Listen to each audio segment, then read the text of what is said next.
So Lucy, this is kind of cool.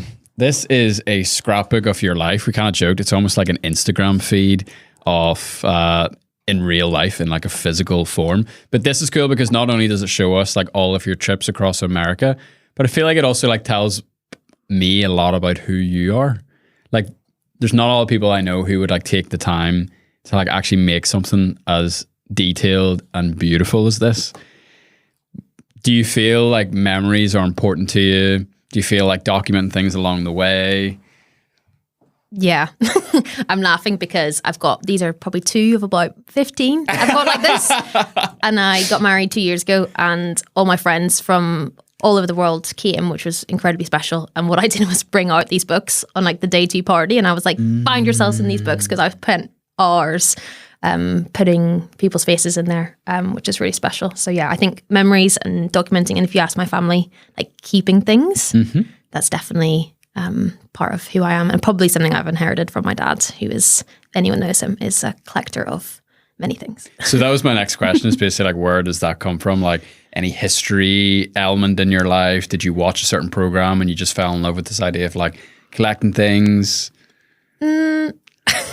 I'm laughing as well because at the wedding, my sister did a speech about me collecting, and it was like collecting rocks, collecting Gap hoodies, collecting brownie badges, and she described all of these. I think I probably have been always very determined, and sort of like if there's a chance to get one thing or go on a journey and get multiple, I probably embrace that. So whether that was like a swimming badges, I was about levels. This is I'm so angry I didn't just say it. I was literally about to say badges. How many swimming badges do you have? And no one will believe me now, but I swear I was about to say it. And I was thinking in my head, it's like, was it swan or kingfisher? Like what way was it done? And it's 100 meters. It's like, what were all the things? I think they were frosty or something. Yeah, swimming badges, and like growing up was involved in like Girl Guides and brownies and all that kind of thing, and definitely was like with my friends, like we gotta do bird watching this weekend so we can get a badge. So I think I've always had a sense of purpose and goals, and probably now in work very output driven because of that kind of getting through different stages. Yeah. And then it's just, how do you remember those memories and remember the people? And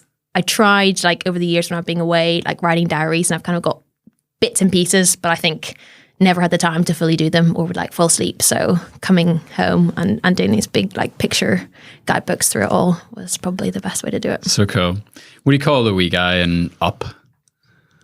The movie Up. Is his name Russ? Balloons? Yeah, no, yeah. But like there's like a kid in that, and he's like some sort of a scout. Oh, he's a scout. I'm not like that. No. I'm not saying you're like that. I'm saying there's like a really cute scene where like he like has all these wee like badges and all these wee collections. You probably, if you were born like 10 years, 15 years later, you probably would be like mad into video games because of that like constant progression, like collecting things. Yeah. Very cool. So the desire to adventure, like where does that come from? I think growing up, we were really fortunate. Our parents were very good at taking us to different places, and my dad played a lot of hockey growing up. So I remember one of the big trips. He's still playing over 70s Ireland. Oh, come Just got his 150th cap. Shout out to Dad. Yeah, collecting caps. Yeah, Billy Pollock, he'd love that. But one of the trips I remember, we went to South Korea when we were maybe, me and my sister, like 7 and 9, and kind of Korea, like 20 plus years ago as well. South Korea, lots of, like, there wouldn't have been as many Westerners, and we were sort of young, little blonde girls, and that was definitely like an eye-opening to Asia and loving that diversity of cultures. And I think probably growing up in Northern Ireland, we don't get to experience that in the same way as growing up in the mainland or in Europe. And so I felt very privileged with lots of opportunities like that. And he also did a lot of travel growing up. So we went to Florida every year, which was a real privilege and something that we loved as kids, and just like that sense of adventure. And I think that probably was drilled into us from them growing up. Did you collect things from Disney? I collected bin badges. Yes! Come on, I knew there had to be something. This is so embarrassing. Yep, I still got them. They're probably worth something, so I'll keep them. Yeah. So cool. Did you like to read a lot when you were younger? Yeah, okay, yeah, cool. I was a reader. And like, you know, when parents would have gone out like under the covers with the babysitter, like with your torch, reading. That was me. And still like to read now, but just never find the time.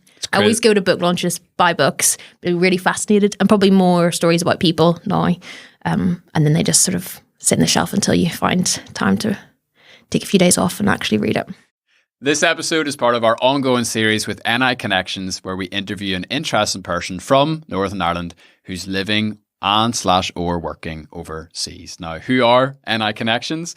They are the diaspora department of Invest NI, and their mission is really, really simple. It's to connect the Northern Irish community all around the world. They put together some really incredible resources, including how to move you and your family back home if you have been living overseas, how to move to Northern Ireland for the first time, and even how to move your business or open up a new branch in this wonderful place that we call home. You also can find hundreds of interviews and profiles with fascinating people who are proud to call this place home, and you can check out all of these things and sign up for their free email newsletter at niconnections.com. Thanks very much, and I hope you enjoy the rest of today's episode.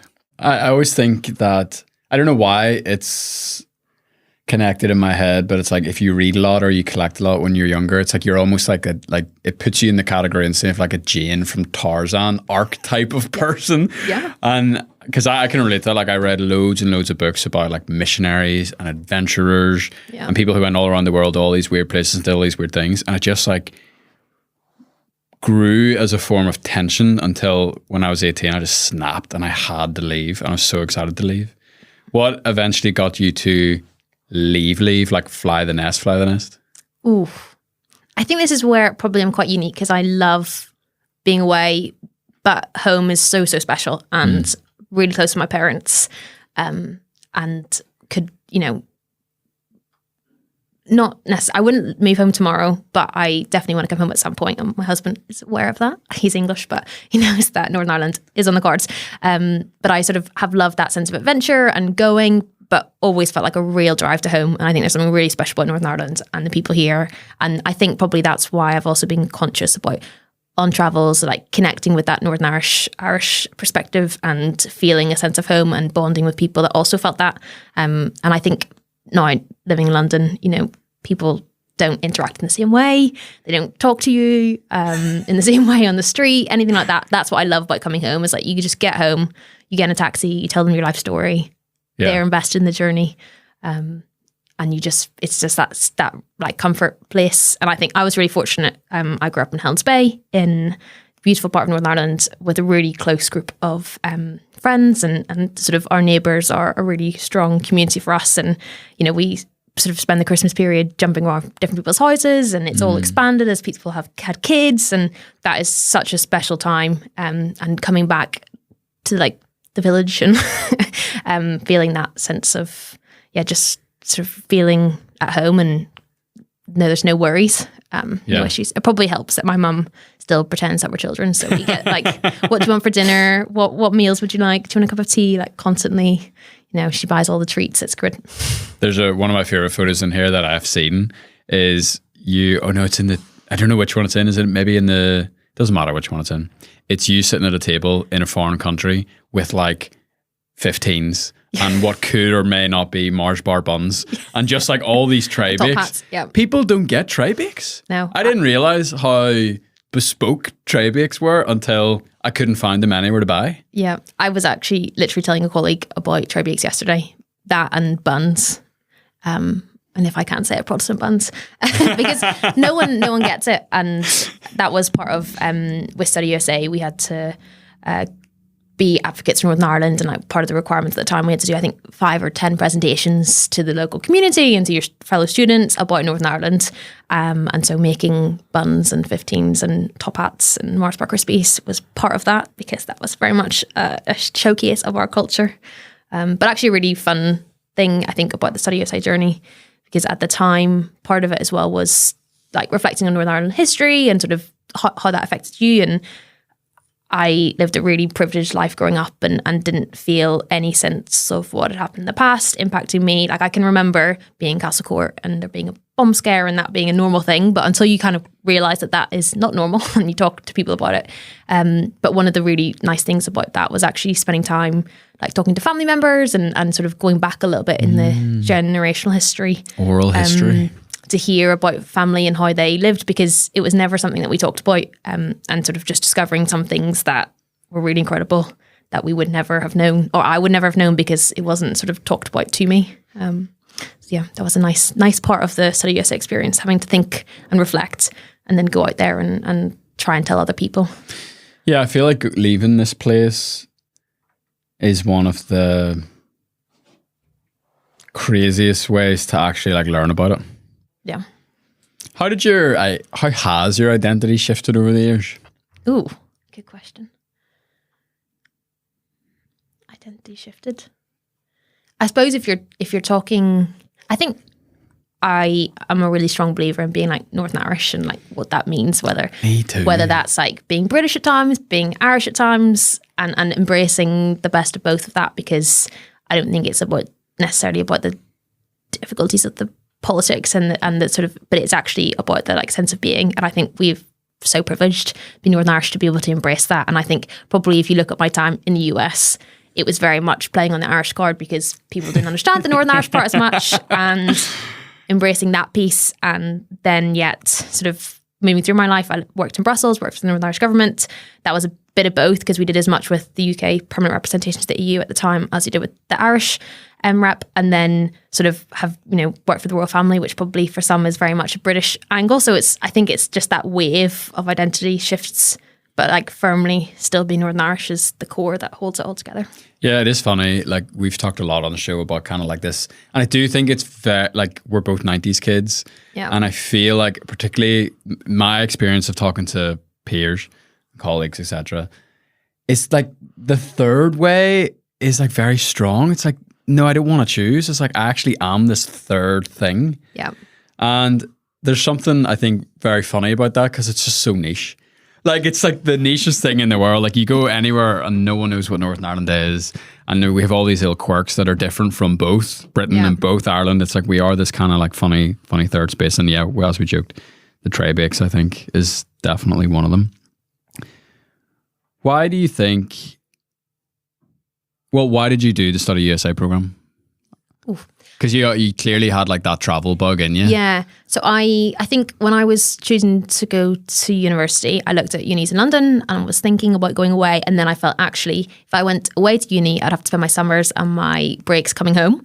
And by staying at Queen's doing law meant that I could spend my summers leaving.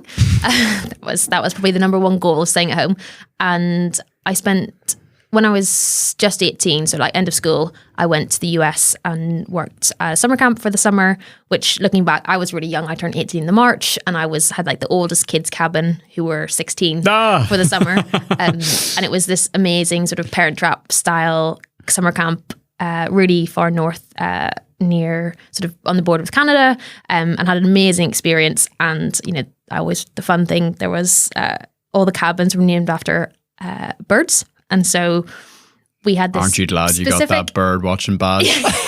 Exactly. We had this specific hour every day where they had to have a shower. And so my kids would always die because I would be like, it was called oils. So I'd be like, oils, shower. And that was like the peak.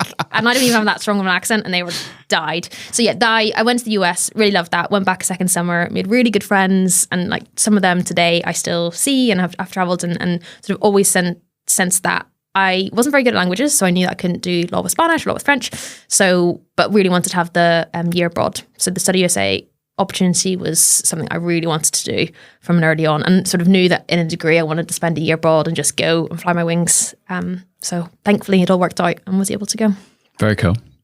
And for like a student listening, like how does it actually work? Like I'm always trying to get like everyone in this room right now to like live overseas for a while. Roscoe's like looking over his shoulder. He's like, not me. Yeah. So my understanding is that they've just recently opened up a little bit, but when I did it, it was for students at universities and higher education and further education colleges in Northern Ireland, and you could come from any discipline, but you had to go and study business-related subjects. My understanding is now they've opened it up so you can have a bit more diversity in what you study, and you essentially take a year out of your degree, go to the US and join their system. And become I think I was a junior for the year. Word. I love it. And just do that, and you got a special certificate that's sort of on top of your degree at the end. So incredible opportunity, and you most definitely should study abroad. It's so cliche, but you can go and like just experience different people and cultures. And, yeah, look at this. Something. This is like a movie you would got out of Extravision. Yeah. It's the most American thing ever. Yeah. I just love it so much. So where were you based? So mainly? I was based at a small college called Arcadia. So part of the StudyUSA, they sent you to small private liberal arts colleges at the time. Do they just like pick it out of the sorting hat, basically? Essentially. Okay, I remember at the time, I actually really wanted to go to one college that my friend from the summer camp went to because I thought that would be pretty epic, and I didn't get it. I don't know why. But I think, just outside, the University of Arcadia was just outside Philadelphia, which meant it was a really good base to jump up and down the East Coast. And yes, really small college. I think I was unique because Arcadia as an institution had a real focus on studying abroad for their students. So they had a pre-university English as a second language course. So there was actually loads of international students, mainly from sort of Asia, South America, and then there was me as this sort of addition.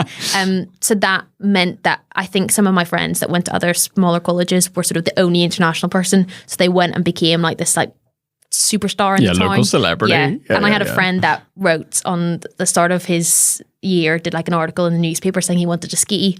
And then like this really kind person from the local town came and like brought him and bought him ski lessons because they were like, wow, we have this Irish kid here. Whereas I didn't quite experience that. But I think for me, it was wonderful because I love other cultures and it really sort of started that journey about where I might go afterwards.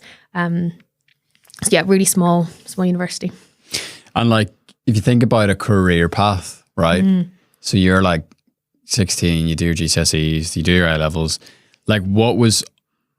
At that point, like, I know it's hard because you've got hindsight now, but at that point, like, what were you trying to do?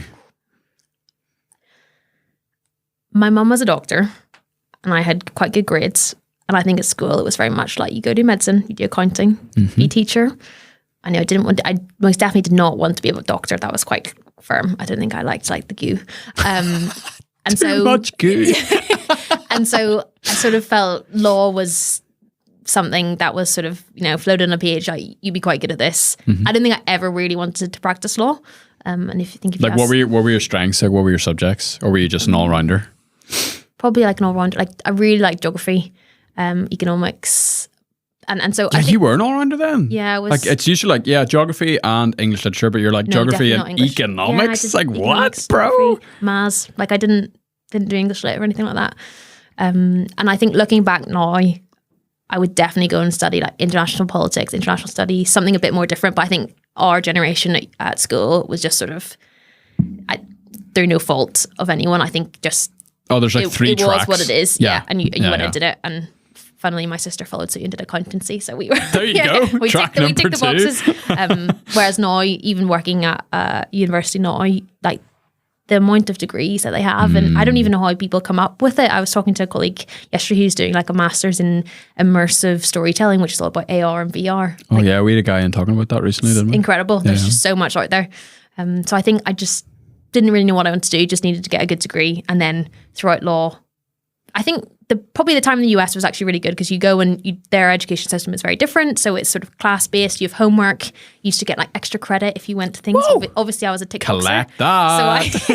So I obviously went to that. But I remember I did this really cool class, which was called Crime and Punishment. And it was all about the death penalty. And you got to go into a prison for a day. And like, it was, I would never have got to that at Queen's. Yeah. And then that did sort of snowball and help that when I came back, in third year law at Queen's, I think then you get to choose more of the subjects. So I did sports law, like international IP, and I can't really remember the others, but I remember sports law. I ended up writing my dissertation about concussions in sports and the difference between the US system and the system in Northern Ireland. So it kind of opened up that ability. I think probably the early years of law at Queen's, you got to do all the tick boxers if you actually want to practice. So I didn't really find land law that interesting. Very cool. That's really good. Just a quick question as well. With what you've studied, what do you think would be your favourite course that you were doing amongst all those? Oof. In with a zinger. I did, when I was in the US, I did take one, it was called constitutional law, and it was taught by a local judge. And What the yeah, heck? it was small town America. And I remember doing it and I was like, this is actually really hard. This is a bit more like my law degree. Like, I don't want to do this. And he tried to convince me to do it for a second semester because he was like, you doing law at home? And he was really kind and he like brought me to his court and I got to sort of shadow a little bit. He's like, please don't drop this class. And I was Do you want to hit the hammer on the thing, please? And I was thinking, like, I actually don't want to do this because this is a lot more hard work. Like, the US education system was slightly easier because I did classes in organizational behavior and like comms, marketing. It seems to be way more just like, it was more like discover doing A-levels. yourself sort of vibes. And because they are all doing minors and majors and they don't make that decision until they're a little bit further down the track. But I think that crime and punishment class was really interesting. Crime and criminal process, something like that. It was, because you just got to read these fascinating books and discuss. And weirdly, I think at the time they had someone from Northern Ireland. I think Troubles Related was one of the spotlight talks. I can't remember too much about it, but it's just funny that was part of it. Mad. So what year were you born? I was born in 2004. Right, ready? Ben, what year were you born? 2007. Oh my gosh. Hey, 2007? What were we doing in 2007? We were just getting ready for the economic collapse. Wow. Way to make me feel old. I didn't think I'm that old. So, I'm 95, so there you go. So your experience of the education system, and I didn't tell you you're going to be part of this because we didn't know you were going to be part of this. Ben is for everyone. He's joining us for work experience. How old are you? 17. Yeah, I could have done. I could have done the maths if I was faster, but I wasn't because I'm not the all rounder that you are. Would you agree with what Lucy's been saying, or has your experience of the education system been different? Do you feel like there's more than let's say the doctor, lawyer tracks, and like when you're thinking about degrees and career paths, like what are you thinking? And again, here comes the massive swing. I didn't know our studio could even do this. This is epic. Full range. For myself, there's a lot more ideas of those routes, but as you've said before, it's very much that 1, 2, 3 of choices, which is why I myself, very much keeping it wide to figure out which track to go down. But a lot of what you've said, especially travel, I myself love to travel, and I find even less experiencing the world, but also I learn a lot about myself from those experiences. Yeah. And I think even now the focus on like, if you look at apprenticeships or anything, there's so much out there that you just have no idea because no one tells you when you're 17 and you have this like book of what it looks like. And I always remember there was a few people at uni even that went and got, paid like a big four consultancy firm. They went and worked for them for a year and then they just paid for their uni degree. And I'm like, why did no one tell me to do that? There is all these cheat codes. Yeah. There's cheat codes that like if you know you gotta be on it when you're 17. You gotta be on it, yeah. And there is something said there as well about like the relationships that either your school has or your parents have, like can give you like this ridiculous overpowered advantage. Yeah. Because I did my work, I'm not even going to tell you where I did my work experience because I don't want to offend anybody in Lisburn. But like it was one of the tracks and I was just like, well, I guess I'm going to go here. And I just like hit my head against the desk for a week because like wasn't even interested in the thing, but I was so unimaginative because I didn't have any examples of like where to go. Yeah. And now like I feel like Northern Ireland's changed a lot like since we were in the system. Like talking to the old people in the room. Yeah. I'm just gonna be like people who are like born in like the 60s listen to this. They're like those wee whippersnappers. There's a quote up there, Sarah Fryer. You ever met Sarah? I feel like you and Sarah would get on like a house on fire. No, that's bad. Yeah. So Sarah Fryer, she is the CEO of a company called Nextdoor. Is she? Oh, I know. Okay, I know who she is. Not yeah, she's the $1 billion CEO from Northern Ireland, Silicon Valley. But one of her amazing quotes, and I quote it like probably every fourth episode, every third episode. I don't know the quote. So I don't know what you've been doing an apprenticeship for 9 months and you know what I'm about to say. She always says you can't be what you can't see. And where I think Daniel and Ben have a good advantage, he's like, that's the quote now. Yeah. Where I think these guys have a great advantage is they just see so much. They're like, whoa, like there's guys doing AR and VR and Game of Thrones, and there's all this and there's all that, and like there's people killing it on TikTok. There's people making 100K a month on YouTube, like da da da da da da da. And it's like, it's almost like the American education system where it's like, here's like 50 subjects that you could potentially go down. Well, Ben, I'll swing it over to you. Does that like create like that's bound to create a sense of like overwhelm at the same time as well? Can you move yourself more forward, please? Yes, sir. Well, no. Forward, but not too forward. No, I'd agree with that completely. That's, or at least for me, I have a lot of friends I know who very much, focused and pinpoint the route, and they've known it for their whole life, basically, where it's, they love dogs, they want to be a vet, they have family who's worked in this, they want to be that. But I myself, even subjects-wise, I've very much kept such an open space because I, with so many options, have no idea what I want to do. There's, routes, ideas and paths, but it's that overwhelming sense, and finding a way to narrow it down, I find is the hard part. Yeah. I think. Go ahead. I don't even have a microphone. So go ahead. I think that's the beauty of like staying in like being a generalist, because I think there's like times in my life where I've thought, oh, I'd love to be an accountant, and you just have this path and you have to think about it, but where I've sort of, from a career point of view, sort of jumped around and thought, what on earth is next? And my advice to myself is always like, there is something next coming, and it's just like trusting that will come, and it's probably not necessarily what you expect. Because I've got, I'm currently working on University College London, UCL's big bicentenary, so they're going to turn 200 in 2026.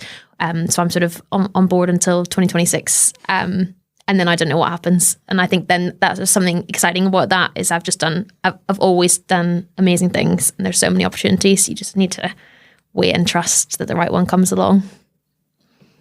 Brilliant. Just a thing there is, from what I've at least learned from time, is the fact that you have so many options, I think. And since you've got like a lifetime basically to learn any skills you want to pick up and all that, I think it's really interesting because you don't have that opportunity until you leave school. And for example, you can go to any university across the world as long as you have the money for it.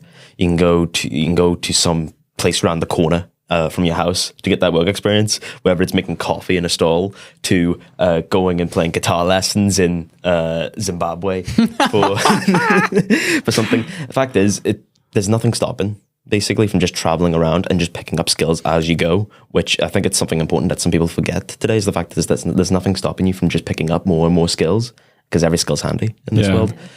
Carry on from that, I've got a quick question for you. You've probably traveled to a lot of countries, right?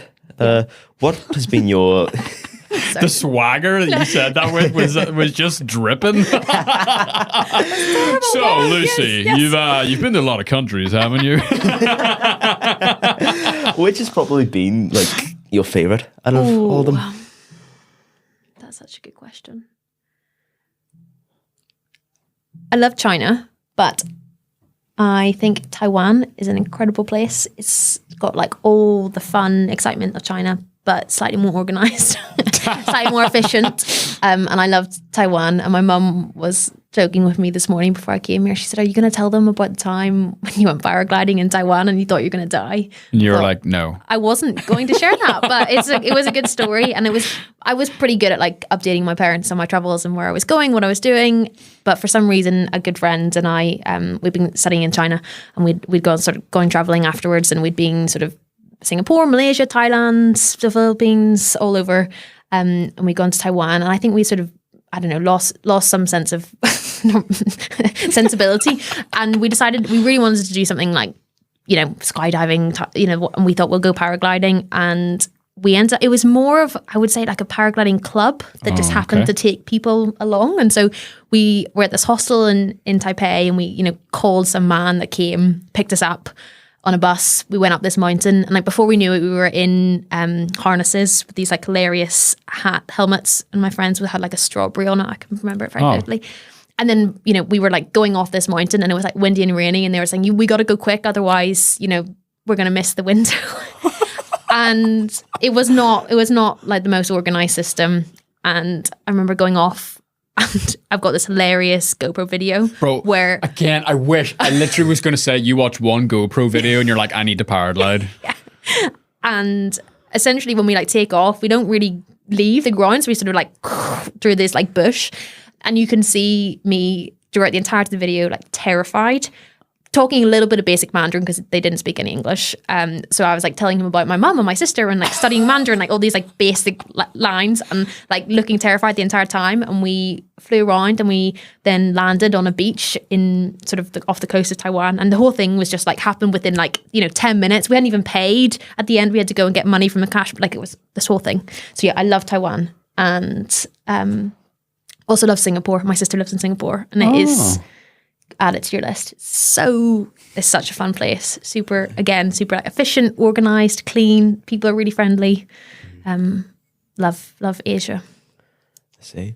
Adding on to that previous question from earlier on, is there anywhere you haven't been yet, but it's a number one priority that you want to go and see? Yes.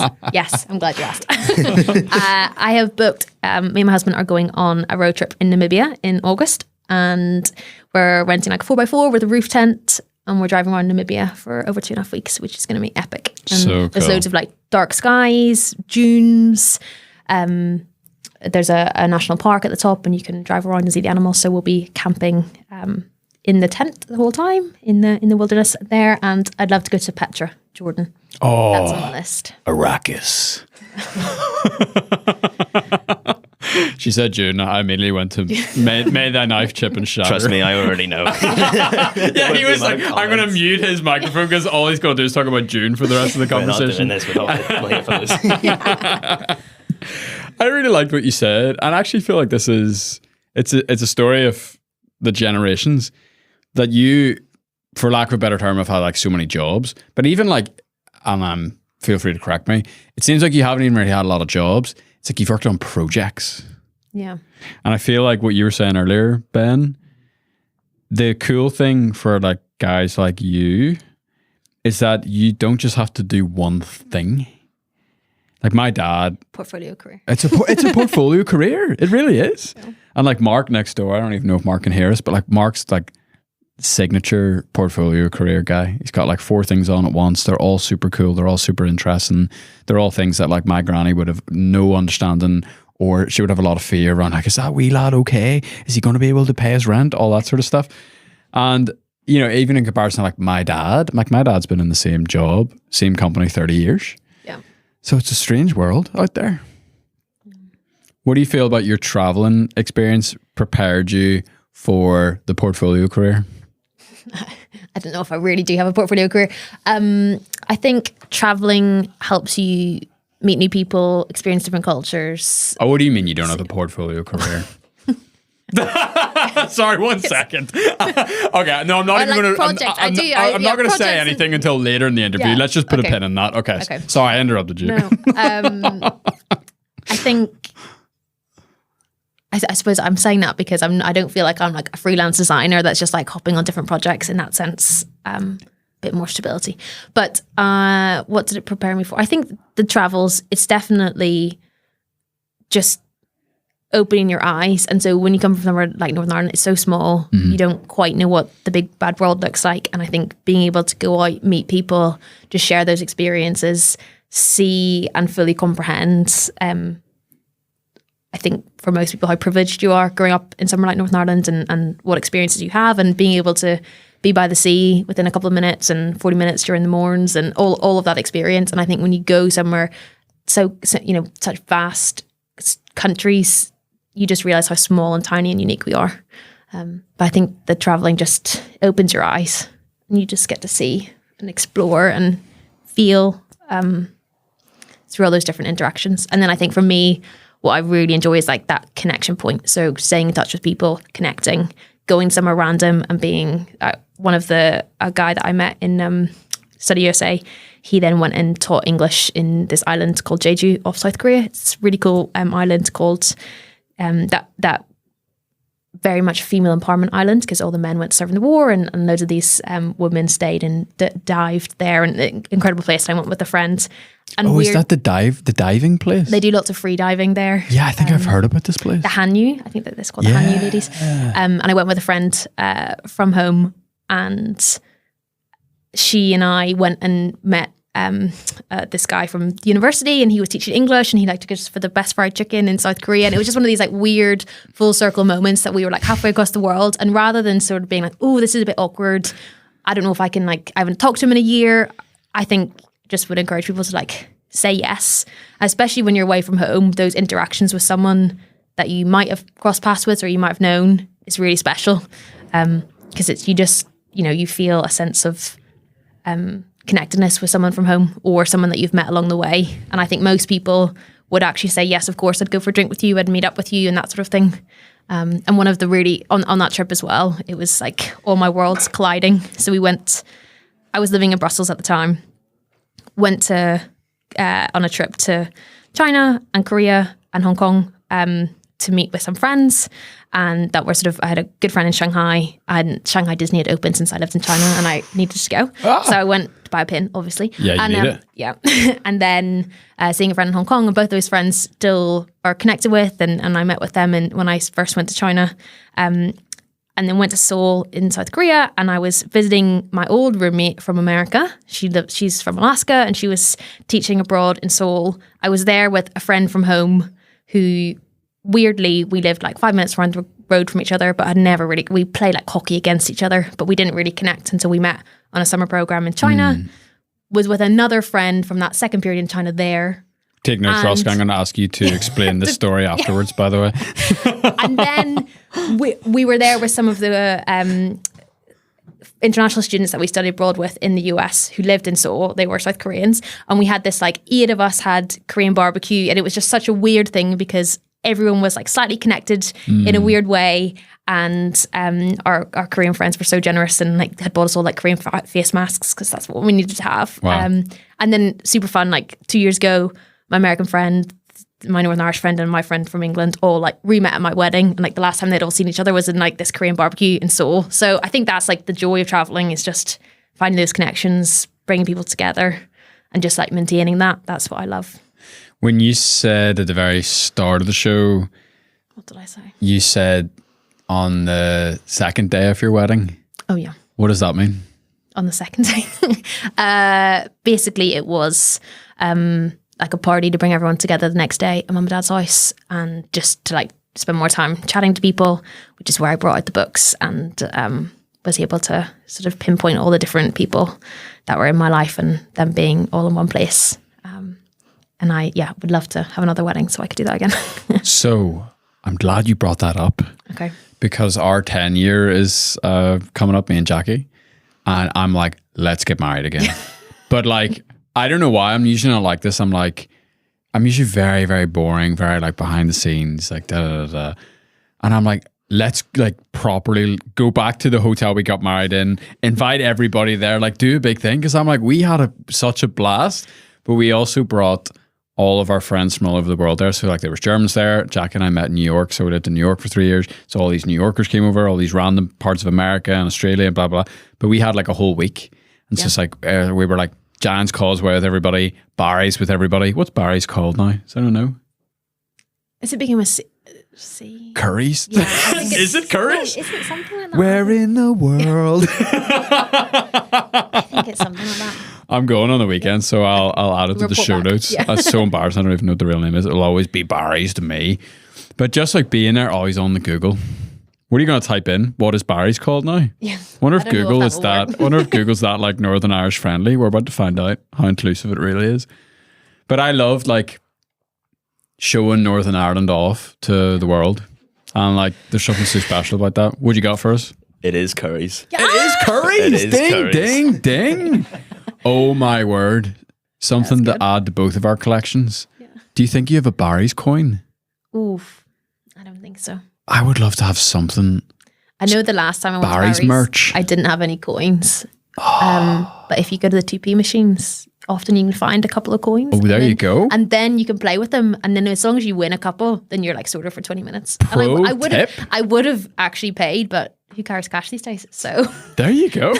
I mean, this podcast is just, the return on investment has just increased exponentially. I just put it all back in the machine, might I add. It wasn't, I didn't keep anything, just 20 minutes of fun. That's phenomenal.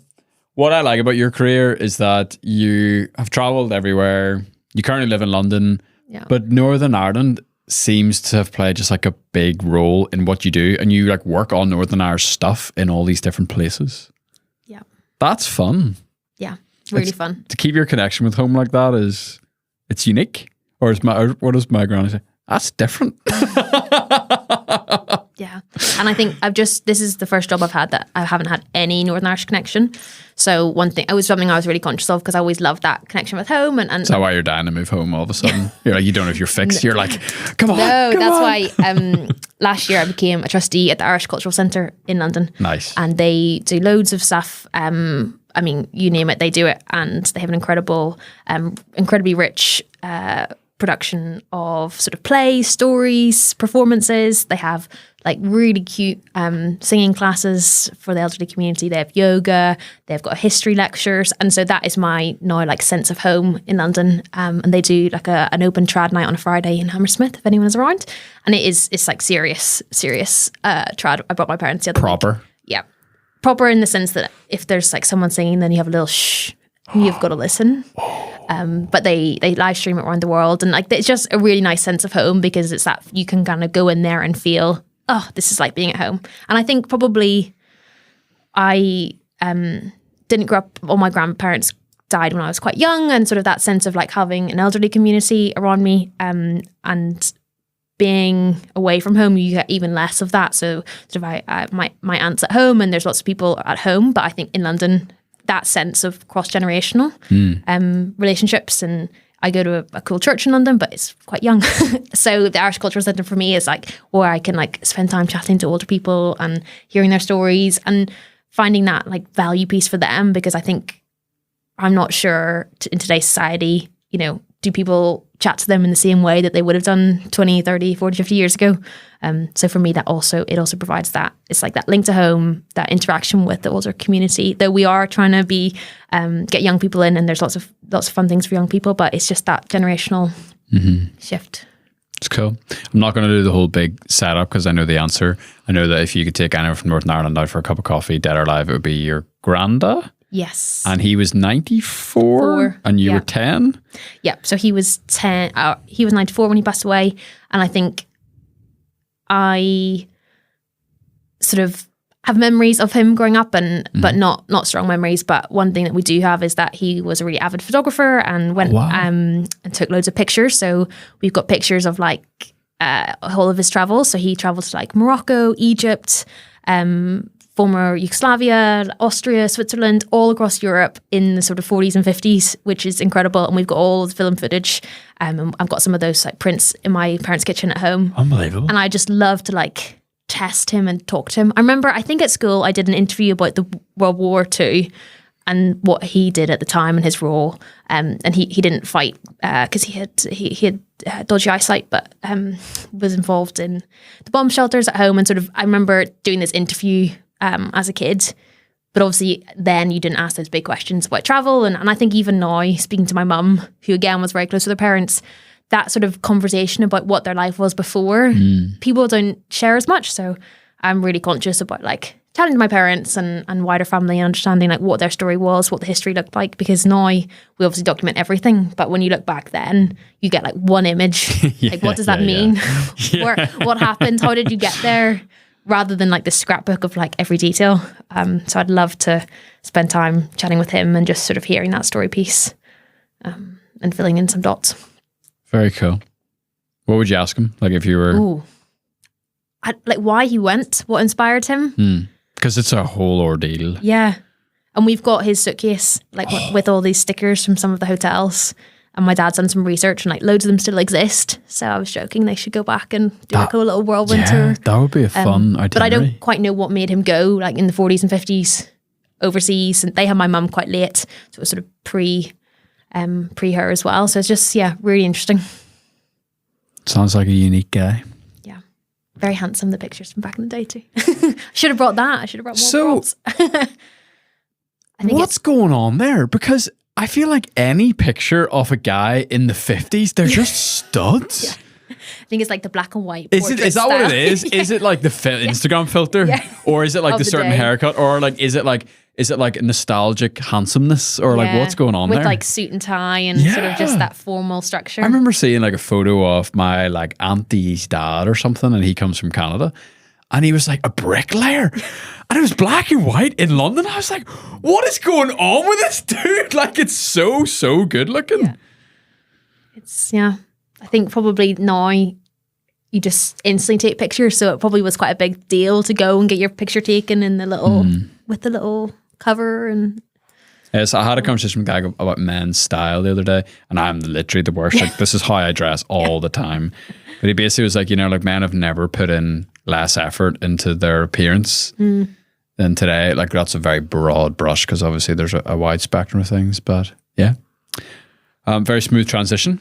Yep. How did you end up working with the king? So, sort of journey went to the US, was really inspired by the international community there to go to China. So I went to China again on another British Council funded project.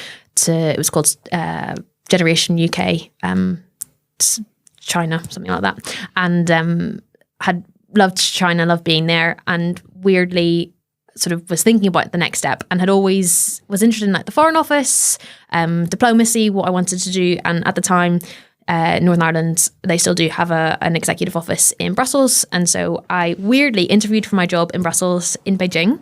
And I remember going to the like British embassy because they sort of said, you had to have an interview in Belfast or Brussels. And I said, well, I'm in Beijing. Is there any way that we can do this? Sort of before the Teams generation. And I always remember I had to go and buy shoes because I was really conscious. Like I was like traveling. I didn't have anything that was like neat or appropriate. Yeah, nothing from Clark's. No. And I bought these shoes in a Zara. I'm glad you laughed at that, Ben. I'm so glad you laughed at that. I bought these shoes in a Zara in Beijing to go to this job interview, and I ended up going really well. So I decided I had offers to stay in China, but I thought, no, I'm going to uproot, go to Brussels. Went to Brussels, loved it. Worked in like the heart bubble of the EU institutions. Again, sort of loads of mix of cultures, so much going on, and was always sort of interested in that diplomacy piece. And sort of an old colleague had actually sent this job interview for Clarence House at the time, working for the Prince of Wales and Duchess of Cornwall, to another colleague. And I thought, that sounds kind of interesting. She didn't send it to me because she thought, you're really happy in Brussels. I thought, I should actually apply for this. This sounds interesting, because I was trying to work out what was the next steps, and Briggs had just happened. So it was like a very intense period. But also I sort of ate, slept and breathed Brexit for months on end. And there's a limit. So I applied online to work for the royal family. They still do that today. You can apply online. It's royaljobs.uk or something. Yeah, I can't remember. It feels like so too bizarre. easy. But I it feel like genuinely is. I need to run through like platform 9 3/4 like wall or something. Do you know what I mean? And I always told myself, like, if I got a good job, I'd leave Brussels. And so I ended up getting this job, and I thought, okay, wow, I've now got to leave Brussels. And at the time, I was really reluctant. I really didn't want to leave. I loved Brussels. I loved the friends that I made there.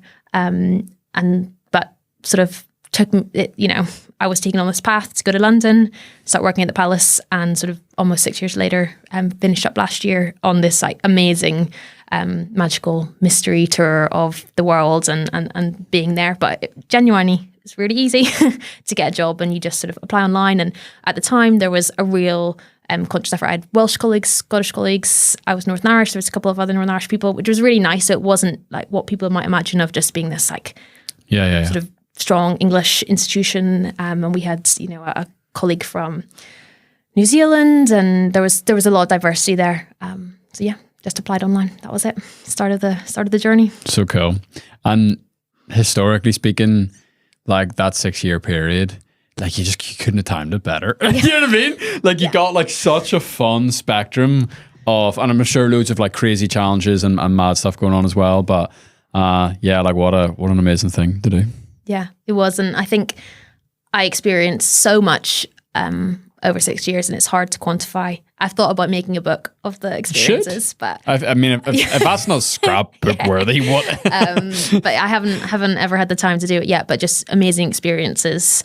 But one of the things that was really special, I worked on the King's visits to Northern Ireland for a number of years, and just being able to come home and just see the showcase of amazing people that exist in Northern Ireland, really focused on across community activities, helping, from cancer charities to youth development, all of that. I saw so many interesting people, met with them, just hearing their stories. And so it was really inspirational. And that was I had the privilege of seeing that somewhere where I felt really passionate about in Northern Ireland. And I worked really hard the entire time, but I always would have worked extra hard just to make Northern Ireland really special.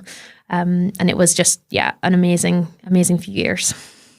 If you had like complete authority over the itinerary, and it was like there's no like actual diplomatic stakes involved. It was like a complete incognito trip, and it was just pure tourism, pure fun. Like, what would you do on like across 3 days in Northern Ireland? Ooh, I think number one on my list, I would have taken him to. My dad has like a pub in our garden, love like it. a pub shack, and it's a real I neighborhood jaunt. already love this answer. But I think, to be honest, over the 5 years, he went to incredible places. There was one visit which is really memorable, was to Slieve Gullion, which was obviously like the heart of Bandit County back in the day, and a big, massive visit, but so instrumental, and just that story of that ability that he had to bring people together was really inspiring and something that I loved working on. And there were so many amazing visits.